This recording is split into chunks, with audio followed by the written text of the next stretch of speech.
You are what you eat, or at least that's often the case. In other words, the food you eat determines whether you live or die. This was definitely true for our ancestors millions of years ago, when their lives depended on being able to find something to munch on. But did these ancestral people dig up prehistoric pizzas from the dirt or feast on mammoth burgers? The answer may surprise you, because early humans didn't eat the way we think they did. Hi, it's me, and this is Life Noggin. This question comes from: since humans first appeared on Earth around 300,000 years ago, we have come a long way. And over the past few million years, our diets have changed quite a bit. And understanding how our diets shaped our evolution can help us understand who we are today. Take meat, for example. We all know that humans are omnivores, meaning we can digest and survive on both plants and animals. But early humans weren't always this way. In fact, until around 2.6 million years ago, our ancestors were mostly foragers, which means they got most of their nutrients from plants, fruits, and nuts. Some of their plant-based foods included tubers, which are the same things that make potatoes and sweet potatoes and yams. Early humans likely dug up these underground plants using their fingernails, and early humans likely ate these tubers raw. There's some evidence that shows our ancestors started using stones to crack open hard nuts like chestnuts and acorns as early as 2.4 million years ago. These types of nuts are packed full of protein, fats, and calories, which are great for fueling your body and keeping you alive. And at this time, our hominid relatives were still very ape-like and didn't walk upright just yet. So gathering these low-hanging fruits and plants would have been pretty easy. This is also when the genus Australopithecus was around. The best-known member of this genus is probably Lucy, an Australopithecus afarensis. Lucy's skeleton was found in Ethiopia in 1976, and she lived around 3.2 million years ago. While Lucy walked upright, she had a brain that was roughly the same size as modern chimpanzees and bonobos, and she was probably still knuckle-walking like apes. So reaching high plants may have still been easy for her. She was, however, shorter than modern humans, and stood at just about 3 feet 8 inches tall. So any plants she reached for would have been within reach.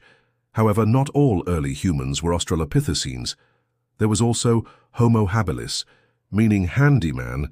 These hominids used tools and walked fully upright like us.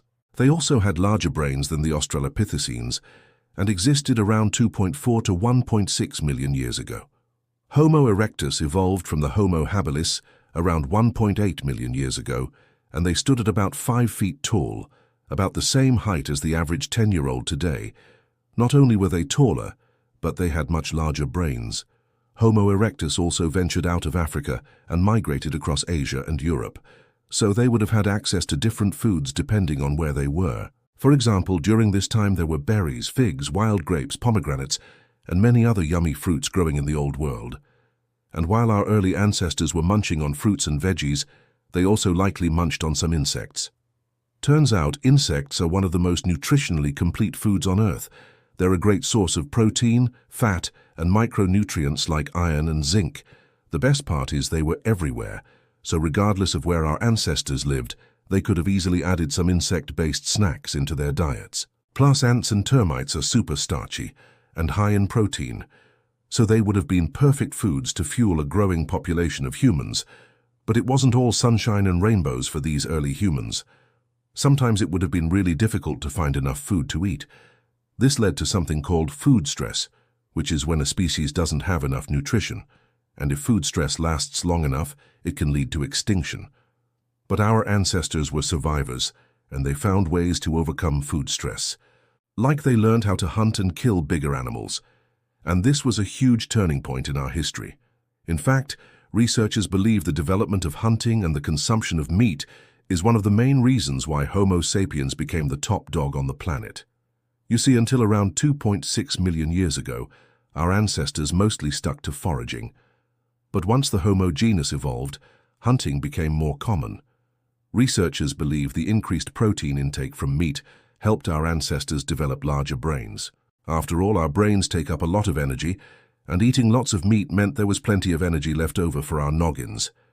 In addition to hunting, Homo erectus developed the spear, which allowed them to catch fish and bigger animals like antelope. And unlike most animals, humans don't rely on meat to survive. Sure, we can get everything we need from plants alone, but meat gives us even more nutrients and makes it easier to meet our caloric needs. However, not all early humans were wandering the savannas of Africa or Asia hunting big game. For example, in the forests of Europe, early humans would have seen a lot of plants and fruit. Plus, Homo heidelbergensis, a relative of ours that lived in Europe around 600,000 years ago, was mostly a vegetarian. This is because plant-based foods are abundant in these areas, so they wouldn't have needed to hunt as much. This particular species of early humans would have mostly eaten plants like tubers, wild onions, cabbage and broad beans. But of course, meat still would have been an option for them. So while early humans were generally omnivorous, the specific plants and animals they ate depended on where they lived. Now, while Homo sapiens eventually spread across the globe, there was still variation in what we ate depending on location. And some scientists believe differences in food availability played a role in the differences between human populations. For example, humans living in colder climates, where fruits and veggies were scarce, tended to have larger bodies. These larger bodies helped them conserve heat and use energy more efficiently. In addition to the size difference, humans from colder climates also tended to have larger brains. Scientists think that having a larger brain, and therefore more energy-hungry brain, required more calories to keep going, so they likely turned to hunting more than humans living in warmer climates did. Interestingly enough, recent studies suggest that early humans likely domesticated dogs around 15,000 years ago. So, dogs would have helped early humans hunt and gather food, which would have made finding enough to eat a little easier. In addition to raising dogs, some early humans started farming plants like wheat and barley around 10,000 years ago. So instead of searching for food, they could grow it. And it turns out farming your own food leads to more food security and less food stress. So while the specific foods early humans ate depended on where they lived, they mostly stuck to an omnivorous diet consisting of fruits, veggies, meat, and sometimes even insects. Eating a variety of foods led to food security, and it gave our ancestors the energy and nutrients they needed to survive.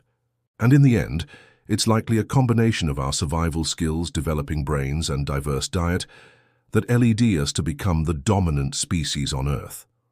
I mean, without meat, our brains probably wouldn't be able to evolve as quickly as they did, and without our ability to hunt and forage for food, we wouldn't be here today. And without the ability to adapt to new foods, we would be limited to whatever happened to be near us. So thanks to our diverse eating preferences, humans can thrive pretty much anywhere. But that doesn't mean everyone agrees on what humans should eat. For example, some people choose to only eat plants while others choose to only eat meat. Maybe early humans would approve since they were both hunters and gatherers. Regardless of what you choose to eat, though, I hope you enjoyed learning about what early humans ate. Get more fun science videos like this one. And don't forget to leave your thoughts about what early humans ate in the comments section below.